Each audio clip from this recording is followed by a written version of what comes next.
नमस्कार दोस्तों, मृदुल गुप्ता चैनल में आपका स्वागत है। आज हम बात करते हैं कि हम फूड लाइसेंस कैसे ले सकते हैं, फूड लाइसेंस या फिर फूड रजिस्ट्रेशन कैसे कर सकते हैं। FSSAI, इसका रजिस्ट्रेशन हमें क्यों कराना पड़ता है? अगर आप कोई भी बिजनेस फूड खाने पीने के रिलेटेड कुछ भी काम कर रहे हैं तो आपको ये लाइसेंस की जरूरत पड़ती है। चाहे आप लारी या फिर पानी पूरी की दुकान हो या समोसे की दुकान हो, चाहे आप होलसेलर हो, रिटेलर हो, कोल्ड स्टोरेज करते हो, या आपका इंपोर्ट एक्सपोर्ट का काम हो, या फिर आप किसी एयरपोर्ट या फिर सी पोर्ट में अपना रिटेल या होलसेल का काम हो, या आप अभी नॉर्मल रिटेलर हो या फिर कोई होलसेलर हो, या आप C&F हो, या इस टाइप की कोई भी खाने पीने के रिलेटेड आपने कोई भी काम करना हो तो आपको इसका रजिस्ट्रेशन कराना होता है। चाहे आपने कई जगह आउटलेट खोल रखे हैं और आपका रजिस्टर्ड ऑफिस कहीं है जहां आप फूड का काम नहीं कर रहे लेकिन फूड रिलेटेड सारे डॉक्यूमेंटेशंस वर्किंग कर रहे हैं, तो आपको हेड ऑफिस का भी रजिस्ट्रेशन लेना पड़ता है। तो उसकी डिटेल हम वेबसाइट में देखते हैं, जिसमें मैं आपको पहले लेके जाऊंगा प्राइस कैलकुलेटर पर, जिसमें हम देख सकेंगे कि हमें कौन कौन सी चीज़ों पर कितने कितने अमाउंट लगते हैं। मोस्टली 100 रुपये से लेकर 7,500 रुपये तक के अंदर हमारा पूरा काम हो जाता है, जिसमें 100 रुपये के अंदर आते हैं 12 लाख से कम एनुअल टर्नओवर वाले, और 7,500 जो होते हैं वो सेंट्रल लाइसेंस जो मैक्सिमम लिमिट होती है उसके चार्जेस लगते हैं। तो आइए हम स्क्रीन पर चलते हैं और आपको बताते हैं कि कैसे हम ऑनलाइन पोर्टल के द्वारा रजिस्ट्रेशन करा सकते हैं, जो कि गवर्नमेंट ऑफ इंडिया ने अभी इस वेबसाइट को अपग्रेड किया था 1 नवंबर 2020 में, जो बहुत ही यूजर फ्रेंडली है और कोई भी आसानी से कर सकता है। जिसके लिए आपको सिर्फ क्रेडिट कार्ड या डेबिट कार्ड या NEFT या IMPS जो भी आप यूज करते हैं वो लगेगा, ताकि आप पेमेंट कर सकें। एक ईमेल आईडी लगेगी और एक मोबाइल नंबर, बस ये 3 चीज आपके पास होनी चाहिए और आपके पास लाइसेंस आ जाएगा। और उसका आप प्रिंट भी निकाल सकते हैं और आप उसको सेव कर सकते हैं। चलिए हम चलते हैं स्क्रीन पर। मैं अपनी वीडियो के डिस्क्रिप्शन में ये लिंक आपको मैं दे दूंगा। और जैसे कि मैंने आपको बताया कि ये जो foscos.fsai.gov.in जो वेबसाइट है वो 1 नवंबर को नया बना है, बहुत अच्छा बनाया है, यूज़र फ्रेंडली बनाया है।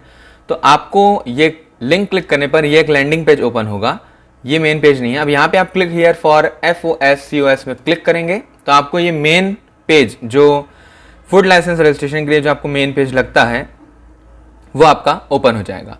अभी यहाँ पे हम पहले ये देख लेते हैं कि हमें पैसे कितने लगेंगे और हमारे बिजनेस के अकॉर्डिंग हमें क्या क्या अमाउंट पे करना होगा। तो अभी यहाँ पे हम जाते हैं नीचे में फी स्ट्रक्चर, नीचे बॉटम में लास्ट में लिखा हुआ है फी स्ट्रक्चर पे हम क्लिक करेंगे तो नया PDF ओपन होता है। PDF में हम ये देखते हैं कि हमारा, मान लीजिए हमने कोई ठेला लगाया है या फिर जूस सेंटर खोला हो, स्वीट शॉप खोली हो, या छोटे हॉकर हैं, मतलब जो हमें घर घर जाके जो बेचते हैं, उनको अगर कुछ सामान बेचना हो, गोलगप्पा, पानी पूरी, जो भी, फ्रूट वेजिटेबल वेंडर हैं, स्नैक्स के स्टॉल हैं, चाय के टपरी है, समोसा दुकान है, जो भी ब्रेड पकौड़ा वगैरह छोटे मोटे अगर आप स्टॉल खोलते हैं तो आपका सिर्फ रजिस्ट्रेशन में काम हो जाएगा, जिसका टर्नओवर 12 लाख से कम होना चाहिए। तो उनको पे करना होगा सिर्फ 100 रुपये। अभी यहाँ पे हम जाएंगे कि डेयरी प्रोडक्ट, जो दूध बेचने वाले हमारे भाई लोग होते हैं, वो अगर 500 लीटर के अंदर अंदर दूध बेचते हैं हर दिन तो उनका सिर्फ रजिस्ट्रेशन होगा और 100 रुपये में काम हो जाएगा। अगर वो 500 से 10,000 के बीच बेचते हैं तो 3,000 रुपये लगेंगे। 10,000 से 50,000 तक बेचते हैं तो 5,000, और 5,000 से भी ज़्यादा पर लीटर होते हैं, मतलब अमूल हो गया, ये इस टाइप के बड़े जो ब्रांड होते हैं वो सेंट्रल लाइसेंस लेते हैं और उनका 7,500 रुपये फीस होता है। और ये जो फीस पूरी जो होती है ये पर एनम पे होती है। पर एनम मतलब हर साल की फीस है, बाद में आपको रिन्यू कराना होता है और उसकी एक्स्ट्रा फीस हर साल पे करनी है, मतलब 100 रुपये आपका 1 साल के लिए फुलफिल हो जाएगा काम। सेम अगर वेजिटेबल ऑयल प्रोसेसिंग यूनिट है तो आपको 2 मेट्रिक टन से ऊपर है आपका पर डे का बनाने का, तो सेंट्रल लाइसेंस आपको लेना पड़ेगा 7,500 का। स्लॉटिंग हाउस, जो कत्ल खाने होते हैं जहाँ मीट, चिकन, मटन इस टाइप की चीज़ें होती हैं, तो उनके लिए भी डिपेंड कि आप कितने जानवर स्लॉट कर रहे हैं उस पर डिपेंड करता है। सेम मीट प्रोसेसिंग पे है, फूड मैन्युफैक्चरिंग पे है। और ऐसे हम नीचे जाते हैं तो स्टोरेज के लिए, मान लो कोल्ड स्टोरेज आपने खोल रखा है, आइसक्रीम स्टोरेज कर रखे हैं, फ्रीजिंग स्टोरेज फैसिलिटी रखी है, तो उस पर भी कैपेसिटी के अकॉर्डिंग होता है, लेकिन जो मिनिमम जो होता है वो 12 लाख पर एनम के अकॉर्डिंग होता है।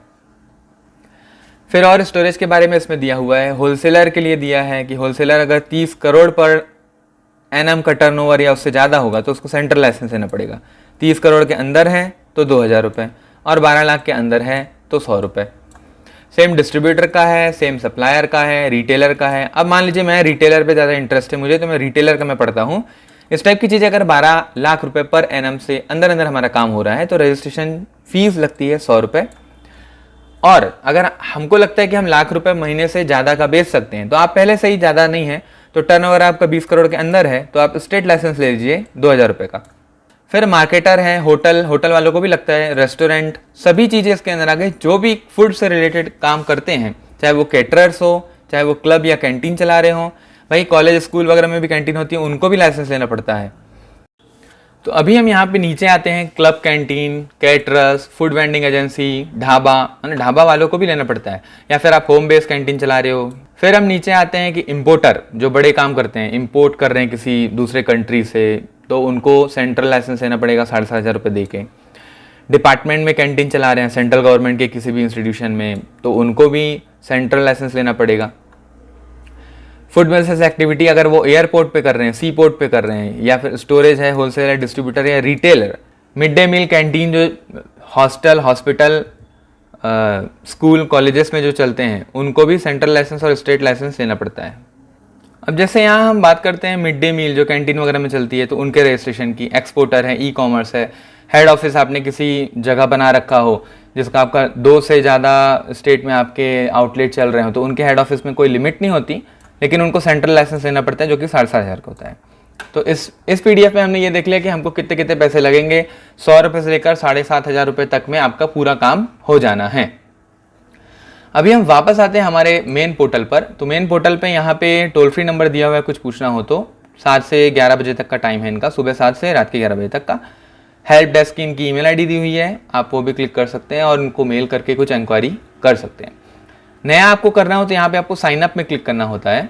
साइन अप पे आप जैसे ही क्लिक करते हैं तो यहाँ एप्लीकेंट नेम पूछता है, मतलब जिसके नाम पर आप बिजनेस चालू करना चाह रहे हैं। इसमें यहाँ पे होटल का नाम वो नहीं आएगा, लेकिन जिसके नाम पे आप खोलना चाह रहे हैं, मान लीजिए आप सोच रहे हैं कि आपके भाई के नाम पर खोलना है तो भाई का नाम, पापा के नाम पर तो पापा का नाम, या मतलब जो भी बंदा उस बिजनेस को चलाने वाला है उसका नाम, उसकी ईमेल आईडी और उसका मोबाइल नंबर आपको डालना है। फिर यहाँ पे एक लॉगिन आईडी आपको बनानी होती है। तो लॉगिन आईडी कैसे बनाती है, मान लीजिए मेरा नाम है राम शर्मा, पर राम शर्मा क्या एकदम कॉमन नेम हो जाएगा तो शायद ना मिले, तो ये नहीं मिल रहा है। तो राम शर्मा के आप आगे कुछ भी लगा दो, 1 2 3 4 5 कुछ भी, तो अवेलेबिलिटी आपको मिल जाएगी। तो उसमें वो मत होना कि यार मेरे को मिल नहीं रहा है राम शर्मा के नाम पे, ऐसा कुछ नहीं है। एक लॉगिन आईडी बनाने के लिए एक चीज़ होती है। तो मैंने अपना लॉगिन आईडी जो बनाया है वो मैं यहाँ पे पुट कर देता हूँ। फिर यहाँ पे मुझे पासवर्ड डालना होगा। पासवर्ड कैसा डालना है वो आपको बताता हूँ मैं नीचे, और उसी पासवर्ड को आपको कंफर्म करना है। और फिर यहाँ पे कैप्चा जो ऊपर लिखा होता है वो आपको डालना होता है। लेकिन इसमें ध्यान दीजिएगा, जो लॉगिन आईडी आप बना रहे हैं तो उसमें आपको, जैसे मैंने बताया, क्योंकि ये मैंने जो मेरा नाम है ये अवेलेबल है तो वहाँ मैंने डाल दिया।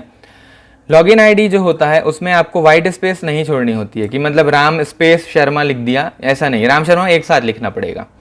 फिर पासवर्ड की जो लेंथ होती है 6 से 21 के बीच होनी चाहिए, मतलब 21 से भी बड़ा नहीं होना चाहिए, ना ही 6 से छोटा होना चाहिए। उसमें कवर क्या होना चाहिए, अल्फ़ाबेट आना चाहिए, एक अपर लेटर मतलब कैपिटल लेटर और छोटे लेटर, और एक स्पेशल कैरेक्टर जैसे कि एक्सक्लेमेटरी मार्क, @ हैश, डॉलर का साइन, परसेंटेज, इस टाइप के आप कुछ भी यूज़ कर सकते हैं। फॉर एग्जाम्पल मैं आपको बता रहा हूँ कि मैंने लिखा राम, RAM, वो कैपिटल में लिख दिया, @ लगा दिया, फिर सीता लिख दिया स्मॉल में, SITA, फिर आगे लिख दिया 2020, तो वो नंबर भी आ गया। तो राम कैपिटल भी आ गया, @ भी आ गया, सीता स्मॉल लेटर भी आ गया, और 2020 मैंने लगाया तो नंबर भी आ गया। ऐसा करके आप यहाँ पे साइन अप बटन में क्लिक करते हैं। तो जैसे ही आप साइन अप बटन में क्लिक करते हैं तो आपको ये एक नया पेज ओपन हो जाता है, और यहाँ पे आपको OTP डालना होता है जो आपको मोबाइल या ईमेल आईडी में मिलेगा। जैसे आप OTP डाल देते हैं तो आपका एक रजिस्टर्ड हो जाता है इस वेबसाइट पे, ना कि आपका रजिस्ट्रेशन पूरा होता है। फिर हम उसको अब लॉगिन करते हैं। तो लॉगिन कैसे करते हैं हम वो देख लेते हैं। FSSAI लॉगिन, आप मान लीजिए वहाँ से आप बाहर हो गए तो बस इतना क्लिक करके आप वेबसाइट के लिए यहाँ पे पहले में क्लिक करेंगे और वापस इस पोर्टल में क्लिक करेंगे। तो ये पोर्टल में हम अगर मान लीजिए बाहर आ गए तो लॉगिन बिजनेसेस में आप क्लिक करेंगे, क्योंकि हमारा बिजनेस हम लॉगिन कर रहे हैं। और यहाँ पे हमको यूज़र नेम डालना है, क्योंकि मैंने डाला था, तो यहाँ यूज़र नेम और पासवर्ड आप डालेंगे। वो डालने के बाद एक कैप्चा आता है, वो आपको पुट करना है। तो 626047 ये हर बार अलग होता है। जैसे कि मान लीजिए मैंने रिफ्रेश किया तो फिर नया आ गया, तो ये डालना पड़ेगा। तो ये रीकैप्चा होता है, वो आपको डालना पड़ता है। साइन इन यहाँ पे आप करेंगे। तो लॉगिन करते साथ हमारा ये डैशबोर्ड ओपन हो गया। अब डैशबोर्ड में क्या दिया हुआ है कि लाइसेंस हमें नया बनाना हो तो यहाँ पे क्लिक कर सकते हैं, रिन्यू कराना हो तो यहाँ पे क्लिक कर सकते हैं, कुछ मॉडिफिकेशन है तो यहाँ पे, सरेंडर करना हो तो यहाँ पे। आज मैं आपको बता रहा हूँ कि लाइसेंस को कैसे अप्लाई फॉर न्यू रजिस्ट्रेशन या फिर लाइसेंस वो कैसे करना है। तो इसमें मैं क्लिक करता हूँ तो एक पेज ओपन होगा। ये पेज में हमें सेलेक्ट करना है कि हम कौन से स्टेट से हैं। अब भारत से ही आप हैं तो भारत में अंडमान, आंध्रा, अरुणाचल, आसाम जो भी। तो मैं अब ये छत्तीसगढ़ क्लिक करता हूँ। हम ट्रेड रिटेल के लेंगे तो रिटेल के बारे में आएगा, फूड सर्विस के लिए देखेंगे तो फूड सर्विस के आएंगे। एयरपोर्ट या सी पोर्ट में आप काम करवा रहे हैं, रिटेलर का काम कर रहे हैं तो यहाँ पे क्लिक करेंगे। इंपोर्टर हैं तो यहाँ, एक्सपोर्टर हैं तो यहाँ, मिड डे मील का काम है तो यहाँ, ई कॉमर्स पे है, हेड ऑफिस पे है, तो सबका यहाँ पे ऊपर बड़ा पॉपअप दिया हुआ है। तो अभी हम मैन्युफैक्चरिंग का तो काम नहीं देख रहे, हम जाते हैं कि ट्रेड रिटेलर, क्योंकि मैक्सिमम जो हमारे व्यूअर होंगे वो रिटेलर होंगे। तो रिटेलर में मान लो आप सप्लायर का काम कर रहे हैं तो यहाँ पे क्लिक करना है, मार्केटर हैं तो यहाँ पे, डिपेंड किस किस चीज़ का काम कैसा है। अब मैं जाता हूँ एक रिटेलर पे। तो रिटेलर में मान लीजिए टर्नओवर मेरा 20 करोड़ से ऊपर है हर साल का, तो यहाँ क्लिक करूँगा। और अगर 12 लाख के अंदर अंदर है तो यहाँ, ये मैंने क्लिक किया और फिर यहाँ पे चला गया मैं प्रोसीड, मतलब आगे बढ़े। तो एक नया पेज ओपन हुआ जिसमें लिखा है कि ट्रेड रिटेलर, रिटेल के लिए आपका बिजनेस के लिए आपने सेलेक्ट किया है, जिसमें आपको सिर्फ रजिस्ट्रेशन की जरूरत है, लाइसेंस की जरूरत नहीं है। ठीक है भाई। तो click here to apply for registration for all businesses, इसमें हमने एक क्लिक कर दिया। अब यहाँ पे पूछ रहा है कि आपकी कंपनी का नाम या फिर नेम ऑफ एप्लीकेंट, तो हम एप्लीकेंट का नाम डाल सकते हैं। मान लीजिए मेरा नाम मृदुल गुप्ता है तो मैंने मृदुल गुप्ता डाल दिया। नहीं तो अगर आपको सोचना है कि आप कंपनी का नाम रखें तो मान लीजिए मैंने लिखा गुप्ता स्वीट्स, कुछ लिख दिया इस टाइप का कुछ। लेकिन मैंने अगर रिटेल का दुकान खोला हूँ तो मैं गुप्ता शॉप मान लो लिख दिया मैंने। और डेजिग्नेशन में इंडिविजुअल हूँ, मान लीजिए इंडिविजुअल। अब ट्रेड रिटेल अपने आप सेलेक्ट करा क्योंकि आपने वहाँ सेलेक्ट किया था। एड्रेस यहाँ पे डालना है कि आप कहाँ से हैं। मान लीजिए मैंने लिखा कि Ram Niwas house, state, district मान लो मैं लिख दिया हूँ, कुछ भी एक एक सेलेक्ट कर सकते हैं आप। मान लो मैं यहाँ पे लिखता हूँ रायपुर। रायपुर में आप सब डिवीज़न मान लो आप आरंग से हो तो आरंग। अभनपुर मान लो मैंने लिखा, अभनपुर में भाई अलग अलग आता है। अकोली मान लो आप छोटे से गांव अकोली से हो तो उसका पिन कोड, अब मुझे पिन कोड नहीं पता तो मैं इसका एक बार पिन कोड चेक कर लेता हूँ कि अकोली आरंग अकोली अभनपुर पिन कोड।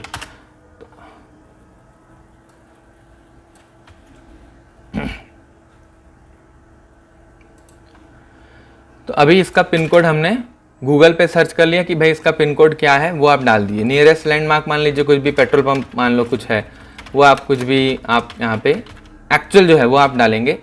फिर if your correspondent address is same as the premises, तो भाई हाँ सेम है तो नीचे दोबारा डालने की जरूरत नहीं, अपने आप लेगा। नहीं है नो लिख के फिर आप अपना करस्पॉन्डेंट एड्रेस यहाँ पे डाल सकते हैं। तो मैंने अभी यस लिख दिया। कॉन्टैक्ट डिटेल मांग रहा है कि टेलीफोन नंबर डालो, मोबाइल नंबर डालो। मोबाइल नंबर मैंडेटरी है तो मोबाइल नंबर मैंडेटरी है, तो मोबाइल नंबर के अगर डालना हो तो मोबाइल नंबर मैंने अपना यहाँ पे डाल दिया। ईमेल आईडी मैंडेटरी नहीं है तो वो आप छोड़ दीजिए। कॉन्टैक्ट पर्सन का नाम, जहाँ जहाँ ये रेड स्टार होता है वहाँ आपको डालना ही पड़ता है। तो कॉन्टैक्ट पर्सन का नाम मान लीजिए मैंने अपना नाम यहाँ पे डाल दिया। Number of year you want to apply, तो फिलहाल मैं 1 साल के लिए अप्लाई करना चाहता हूँ तो 1 साल यहाँ सेलेक्ट कर दिया। अब name of the food category, आप क्या क्या बेचना चाह रहे हैं। भाई डेयरी प्रोडक्ट बेचना चाह रहे हैं तो ठीक है सेव कर दो। आप फिर बोलेंगे कॉन्फेक्शनरी बेच रहे हैं, सेव कर दीजिए। फ्रूट वेजिटेबल आप बेचना चाह रहे हैं, ऐड कर लो। तो ऐसे आप डिफरेंट आप पार्ट को ऐड कर सकते हैं कि आप जो जो बेचते चाहते हैं या फिर आगे बेचेंगे अभी बेच रहे हैं। एडिबल आइस का भी मान लो आप रख दिए। फिर यहाँ पे लिखा हुआ है फैट एंड ऑयल, तो वो भी आप बेच रहे हो तो ये साथ से आप सेलेक्ट कर सकते हैं। कुछ एक्स्ट्रा हो गया तो डिलीट कर सकते हैं। ये बहुत अच्छी सुविधा दी हुई है। अगर आपका फूड सेफ्टी मित्रा डिटेल है तो डालिए, नहीं तो नहीं, क्योंकि यहाँ रेड स्टार मार्क नहीं है। In case of intended date of start, अब आपने स्टार्ट कब किया वो आपको डालना है। अगर आपने कर रखा हो तो कुछ आप डेट मान लीजिए मैंने आज की डेट डाली तो ये मैंने डाल दिया। अब आप सोर्स ऑफ वाटर सप्लाई कहाँ से ले रहे हो, पब्लिक से ले रहे हो, प्राइवेट से ले रहे हो। पब्लिक से लोगे तो पब्लिक लिख दो, प्राइवेट तो ना लिख दो, क्योंकि भाई मान लो मेरा रिटेल का काम है, यहाँ पानी की जरूरत ही नहीं है, तो एनए में भी काम चल जाएगा। फिर whether and electricity power is used in manufacturing of food item, मतलब मैन्युफैक्चरिंग करने के लिए, इसलिए आपने नो लिख दिया। Save and next.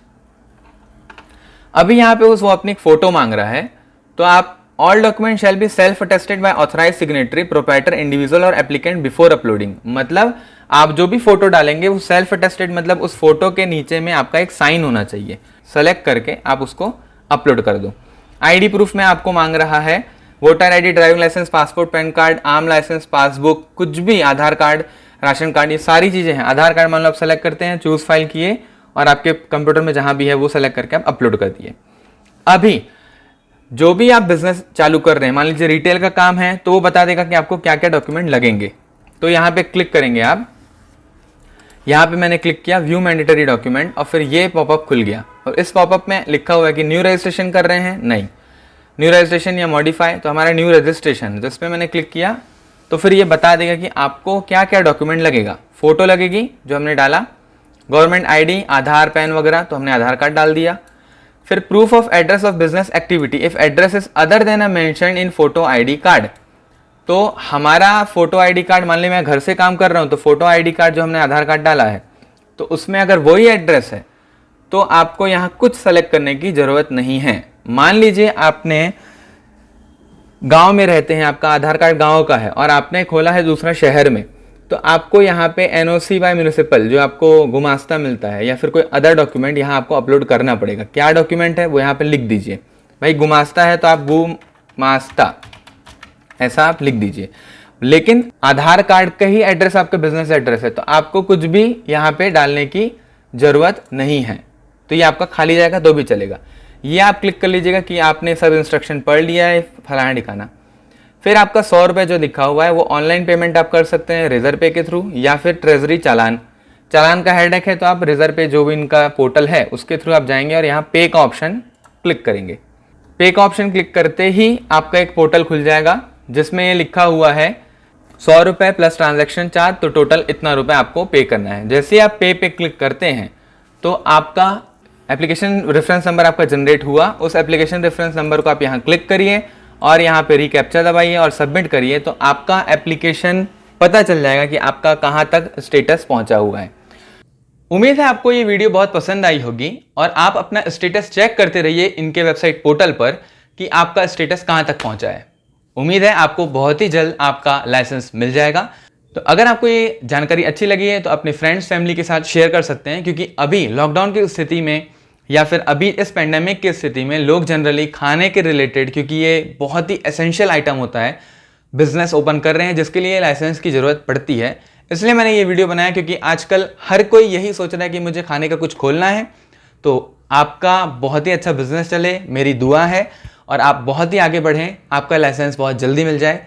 तब तक के लिए नमस्कार, धन्यवाद, जय हिंद।